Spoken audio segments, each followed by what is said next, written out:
Hey friends, Peggy Hall back with you from thehealthyamerican.org. I'm continuing my coverage on the Francis Scott Key Bridge, and I've done several videos for you already. You can find those. I'll have them linked for you in the description box. I've got a Baltimore Bridge playlist. So I've been diving into this. I've been doing deep dives on information, and I help you read between the lies in terms of what the mainstream media merry-go-round is promoting. And I have to say, I feel sorry for people that aren't either willing or able to dig deeper. They just want to accept exactly what the mainstream media tells them. They dismiss this as an accident, leave it to the experts. You shouldn't be, digging in here. Like, that is really an interesting perspective. Let me know if you agree with that perspective. And we should not be questioning or investigating, doing our own detective work. In other words, we should not we should just leave it to the headlines and don't read beneath the headlines and don't dig deeper and don't read between the lies. And I have to say, I do understand where some of these people are coming from, because it is very difficult for certain people to accept the fact that they've been bamboozled. They would rather continue to be lied to rather than say, oh my gosh, I was hoodwinked. I had the wool pulled over my eyes. I fell for it, hook, line, and sinker. Now, I don't think there's anything wrong with admitting that you were duped. As a matter of fact, I'm going to be bringing to you a video coming right up about the CIA and how they are entangled with this bridge episode, I'll call it, because nobody in the media, except for the BBC in the UK, is calling it an accident. So I find it very interesting that people don't want to believe that they could be duped. And they either don't have the wherewithal, maybe they don't have the intellectual capacity, maybe they don't have the emotional ability to accept the fact that they possibly didn't catch something. And it really reminds me of what we went through over these last 4 years with cooties. How many people to this day never questioned the government narrative? Everything, and you shouldn't, by the way, that's what YouTube says. We should believe what the WHO tells us, what the FDA tells us, and certainly what the CDC tells us, even though what they tell us changes all the time. But nonetheless, you shouldn't question it. That's what the big guys tell us to do. And when somebody tells me to zig, I zag. And when somebody tells me to do something, especially when it's the government, I don't say, okay, I say why. So that's what we do on this channel. We ask a lot of whys. I may not have all the answers. Many of you are bringing information and links and perspectives and insights, and I really appreciate that. So we are going to be taking a look at the construction company here. Let me share my screen. This is Bronner Builders, and this is the outfit that we are told supplied these workers. And I'm going to be looking at some of these loose ends, and something that really troubles me in terms of what they are saying about their workers and how they want you basically to go to the GoFundMe. So we'll take a look at that in just a moment. Before we do that, let me hop on over to the sponsor of today's show. And I've been telling you about noblegoldinvestments.com. I hope that you'll call them at 877-646 5347. We're talking about money on the show today. So why not secure your future with a gold IRA? So if investing has gotten you stressed, if it's too complicated, you don't want to leave your money in the bank losing value. Get it working for you. You can invest in precious metals with Noble Gold Investments. Gold, it's simple, it's real, it's there for you. And it's been real throughout history's toughest times. So the Noble Gold Investments experts who are here in the United States, you'll speak to an American. It's a family-owned company. I've interviewed the CEO many times, so they'll make it easy. They will answer your questions. And if you're after an IRA, and if you qualify, check this out. You will get a free quarter-ounce gold standard coin. So keep it simple. You can't go wrong with precious metals. Get the information from the experts at noblegoldinvestments.com. I will have a link for you in the description box below, along with the disclaimer, which is there's always a risk of investment. There's no guarantee of any kind, but check it out to see if this is a good fit for you. Friends, we are talking about the construction workers on the Francis Scott Key Bridge. And there are so many unanswered questions that are really troubling me. For example, we still don't have all of the names of these individuals. And I'm going to share with you what the media is showing us. And I'm going to share with you in just a moment the Bronner Construction Company and their message in the aftermath of this tragedy. And I would like you to tell me your impressions of what they say. And it dawned on me, yesterday I did quite a snarky video. I had so much fun talking about how, these plans of all these, the ne'er-do, actually the New World Disorder is what I call them. They are ne'er-do-wells. They are just marching us straight toward communism. We're in their way because I'm marching this all the way to heaven. So I was quite spirited in yesterday's broadcast, and I talked about certain things about the individuals working on the bridge, and I want to pick up that thread in just a moment. So let's do this. I'm going to hop on over to this website, and this is bronnerbuilders.com. By the way, they have been involved in a lot of lawsuits. I'm sure that probably a lot of construction companies have lawsuits, whether they're valid or frivolous. I couldn't even cover it all in a video because there are so many. But if that's a thread that you would like to do a deep dive on, you can just do some internet research, pull up all of the lawsuits that they've been involved in the state of Maryland with some of their vendors. And I find that very interesting. Many of you also pointed out that Baltimore is just like a hub of, how do I put this, organized crime? Yes. And let's just say that Nancy Pelosi's father and brother, who were the previous mayors of Baltimore back in the day, and her brother was also involved in scandals, as was her father. In fact, the Democratic political machine wouldn't even allow him to run for governor because of his, intricate how do I put it, connections with organized crime. I think they call it the mafia, right? And he's Italian. Isn't that the organized crime? I'm not drawing any conclusions here, but I hope you can connect the clots. So we're talking about a great deal of corruption. So when it comes to construction companies, I'm sure they're not corrupt at all. Never, never, never. All right. Having said that, let's hop right on over. And this is bronnerbuilders.com. And so they have a message here right on their homepage. And it says, this is a very sad time for Bronner Builders. At 1:40 a.m. on March 26, 2024, and of course, when we add March 26 altogether, we reduce that, it adds up to 11. I'm just pointing out information that I'm tucking away for future evidence in case it comes up. A lot of these events that are orchestrated use numbers like 3, 9, 6, 11, 13, and different ways that you can reduce the numbers. So it turns out to that. Sometimes they'll reverse it, like 31 is 13.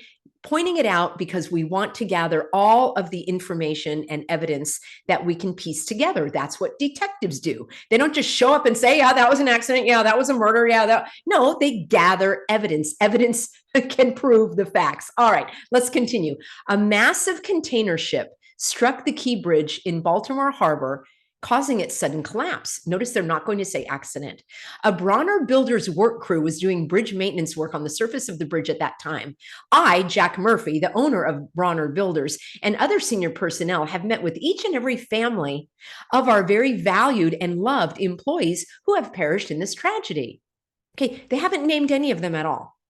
Highway workers are engaged in one of the most dangerous occupations in the United States, and yet they go out every day on our highways to make things better for everyone. Yes, that's absolutely right. And aren't they getting paid for that? Didn't they choose to do the job?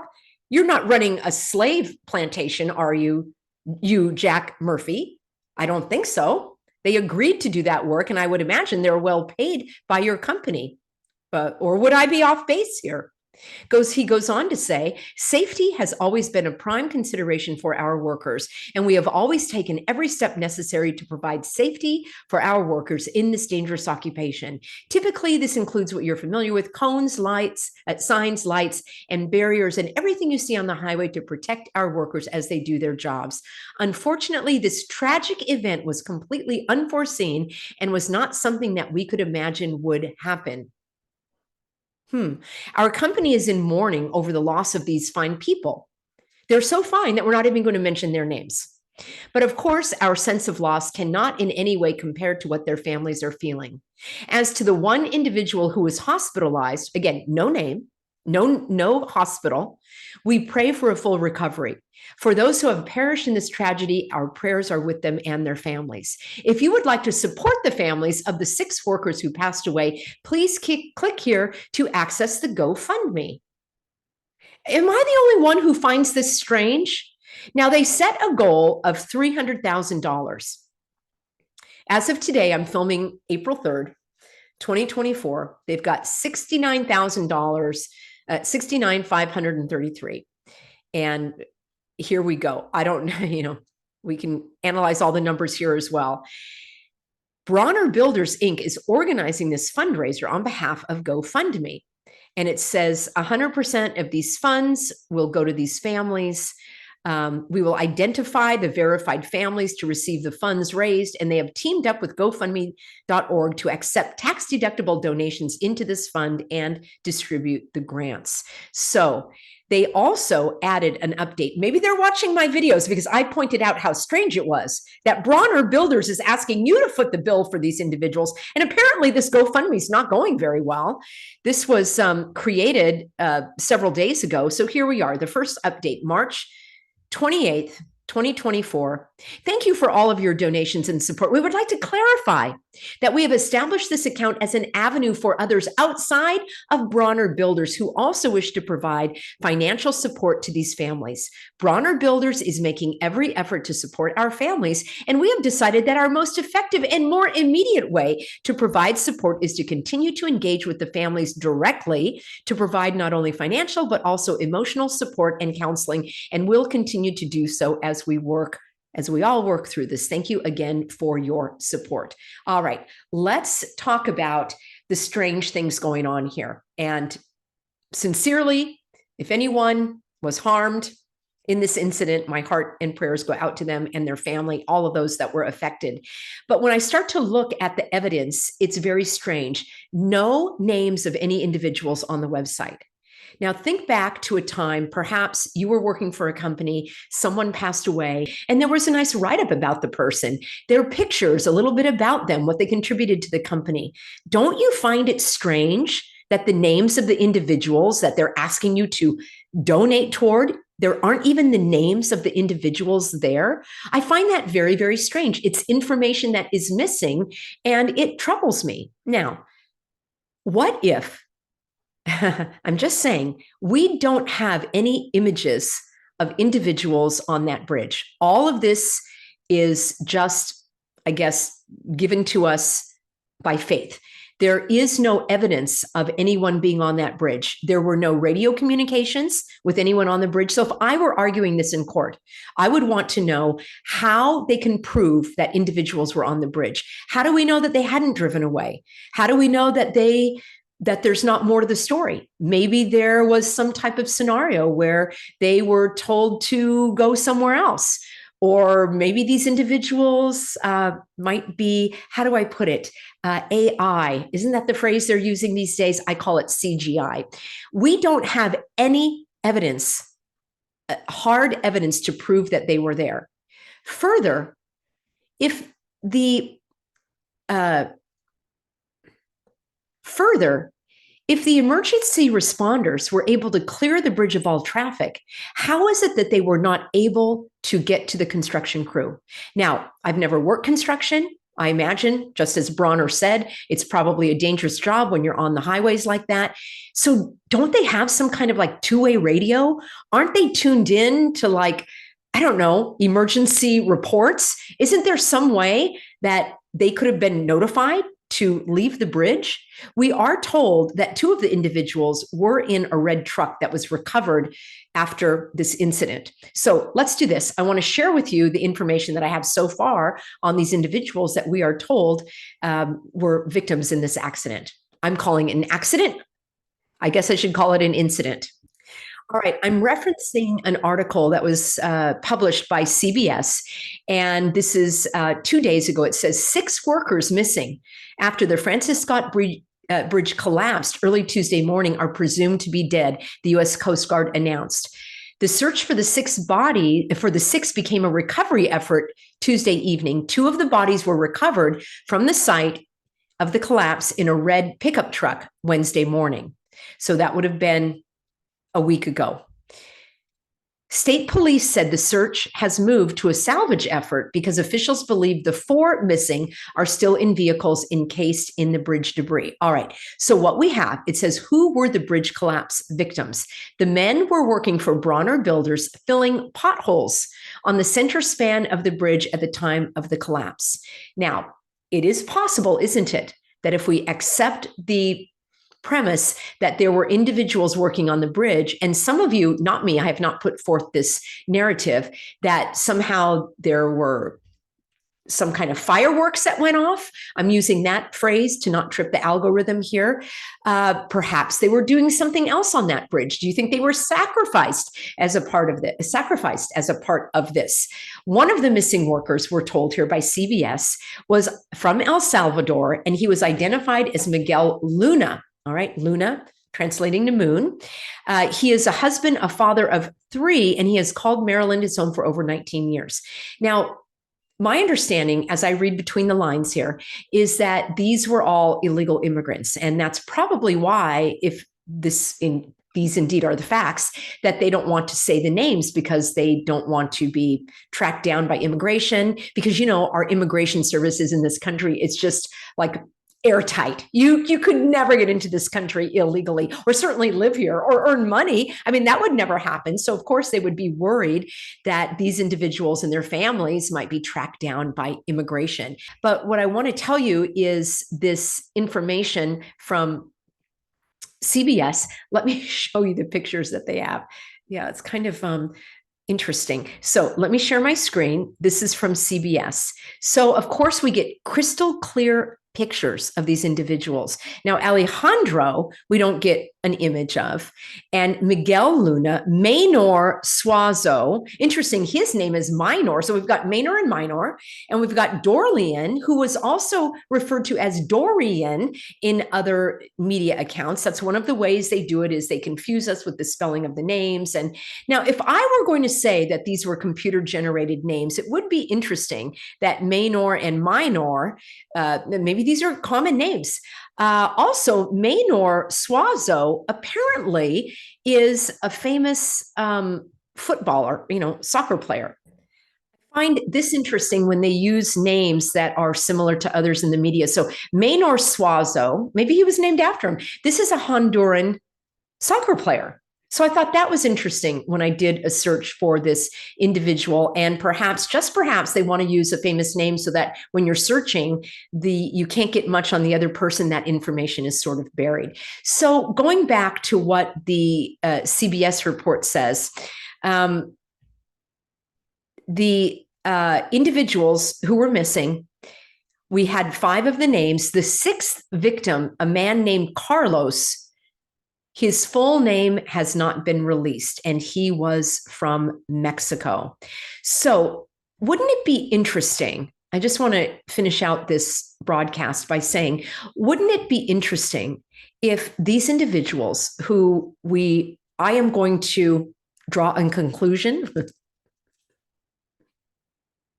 I am going to draw a conclusion that these individuals were in the country illegally. And the conclusion is based on the information, or the lack of information, that they're giving us about these individuals and why they're keeping everything secretive. So wouldn't it be interesting if indeed these poor individuals perished in this incident, that perhaps they are going to, how do I put it?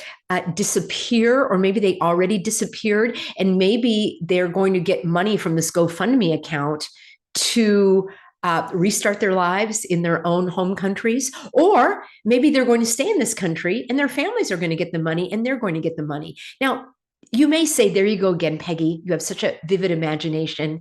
And who are you to be discussing this? You should stick strictly to religious exemptions. How dare you have a mind that questions and intelligence to read between the lies? That's not for you to do, Peggy Hall. Oh, you should see some of the emails I get. Anywho, I guess some people have never read mystery novels or espionage or anything like that. They think that everything the media tells them is exactly accurate. So I'm of a mind to question, why aren't the names actually published on the Bronner construction website.